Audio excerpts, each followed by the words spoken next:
ये इस शब्द का मीन्स जानते होंगे सभी लोग। प्रोसेस का मतलब,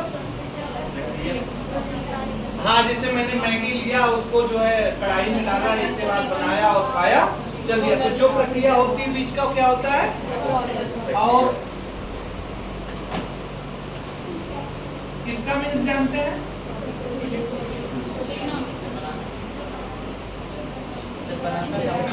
हाँ जो बन के तैयार होता है वो आउटपुट। हाँ, और इसका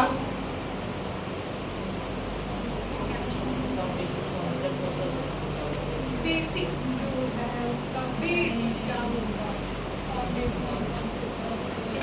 देखिए कभी भी कोई भी टॉपिक उठाइए तो उसमें जो ऐसे वर्ड हो जिनके बारे में आपको ना पता हो, उनको ऐसे सर्किल कर दीजिए और टीचर से पूछिए तो बताएंगे, आपको सही जानकारी देंगे। तो ये सब जितने हमने सर्किल लगाया सबका मतलब पता है, किसी को नहीं पता है। पेरिफेरल का मीन्स क्या होता है। पेरिफेरल एक डिवाइस होती है जो बाहर से, यानी कि जो एक्स्ट्रा लगाई जाती है, उसको बोलते हैं पेरिफेरल डिवाइसेस, या कंप्यूटर की लैंग्वेज में हम यही कहेंगे कि जो एक्स्ट्रा चीज, जैसे मान लीजिए हमको पेन ड्राइव लगाना है अलग से, तो पेरिफेरल डिवाइस हो गया, ठीक है ना।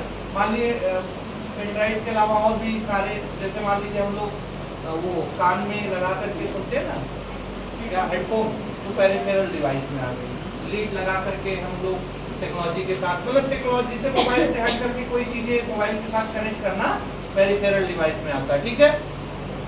ये तो हो गया आपकी कंप्यूटर की डिफिनेशन। अब तेजी के साथ चलिए क्योंकि आज मुझे ये चैप्टर कंप्लीट करना है, अब जल्दी जल्दी होगा। Functionalities of a computer. देखिए कंप्यूटर के फंक्शन इनपुट, प्रोसेसर और आउटपुट है।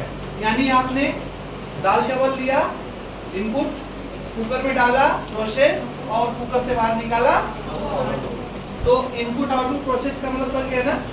अब आगे चलते हैं, स्टेप्स क्या है। स्टेप वही है जैसे हम लोग बताए हैं, जैसे मान लीजिए आप, अरे भाई चावल लिया, धुला, धुलने के बाद को कुकर में डाला, डालने के बाद फिर सीटी आई 2-3, फिर आप ठंडी किया सीटी, फिर बाहर निकाला, वही स्टेप है। तो कुल मिलाकर के यही कंप्यूटर करता है हम लोग का, ठीक है। अब बात करेंगे कुछ एडवांटेज ऑफ कंप्यूटर। कंप्यूटर के बेनिफिट तो बहुत सारे हैं। हाई स्पीड की बात करें तो इसकी स्पीड बहुत हाई है, और इसका सिलेबस मैंने आपको व्हाट्सएप पे दे ही दिया है, पढ़ लीजिएगा। एक्यूरेसी की बात करें, इसके अंदर शुद्धता बहुत तगड़ी है। वैसी शुद्धता अगर हम लोग अपने अंदर ला दें तो हम लोग बहुत आगे जा सकते हैं। जैसे शुद्ध रूप से कंप्यूटर जवाब देता है हर एक चीज का। अगर लाइन बाय लाइन हम भी एग्जाम में लिख दें तो टॉप कर जाएंगे, यही होता है ना। हमें लगता है ये अभी चल करके अगर मेहनत करेंगे तो आगे इनको टॉप मिल सकता है, क्योंकि एस ग्रेड ला देंगे तो हो जाएगा। अब देखते हैं इनका पीछा करने वाला कौन कौन है। स्टोरेज कैपेबिलिटी, यानी देखिए इनके अंदर स्टोरेज कैपेबिलिटी थी, आप सब लोग के भी अंदर है, बस ये एक आप लोग मजाक में लिए, थोड़ा सीरियस ले लिए। सिर्फ आगे 51 रुपए का, कल 101 का हो सकता है, अगले दिन 501 का हो सकता है, 1001 भी जा सकते हैं। तो ये देखिएगा स्टोरेज कैपेबिलिटी आपके अंदर कम है, उसको आप मतलब अपना देखिए। स्टोरेज कैपेबिलिटी इसलिए कम है क्योंकि आपका दिमाग कहीं और डाइवर्ट है, समझ रहे हैं ना। आपका दिमाग जब एक जगह होगा तो आपके अंदर डाइवर्जन की चीजें नहीं होंगी।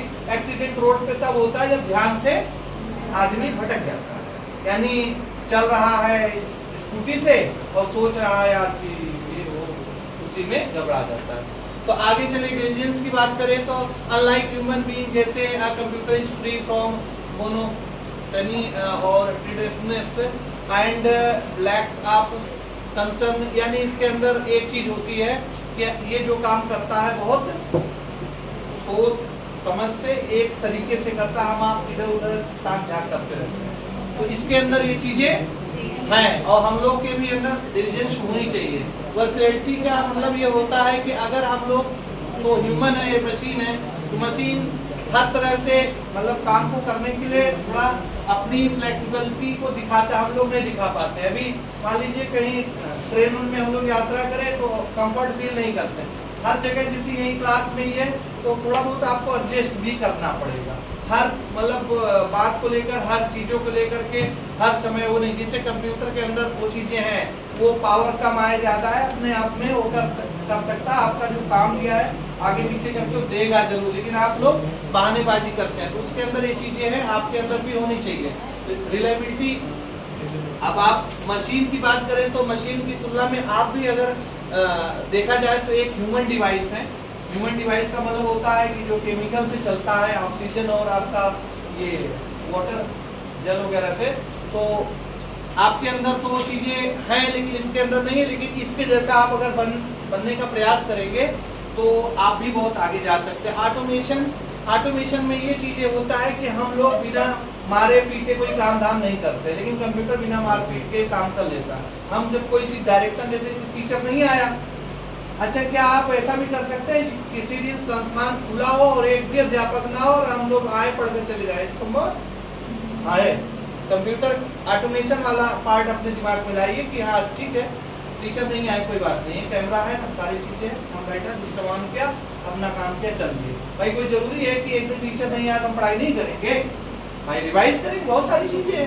तो ऑटोमेशन, कंप्यूटर के अंदर ऑटोमेशन है, तो आप भी ऑटोमेशन लाइए। जैसे आप मान लीजिए किसी दिन घर पे नौकर नहीं आया तो झाड़ू नहीं लगेगा, ऐसा कैसे पॉसिबल कर डालिए, ठीक है ना, कोई जरूरी है नौकर करेगा। जैसे घर में बहुत सारी चीज़ें हैं जो आप अब माता पिता कहेंगे ये काम करो तभी करोगे, यानी अगर आपको पढ़ाई करना है तो माता पिता कहेंगे तभी पढ़ोगे, नहीं ऑटोमेटिक आप, जब बच्चा ऑटोमेटिक सारी चीज़ें करता है अपने आप, वही व्यक्ति आगे जाता है। वही चीज़ कंप्यूटर में भी है।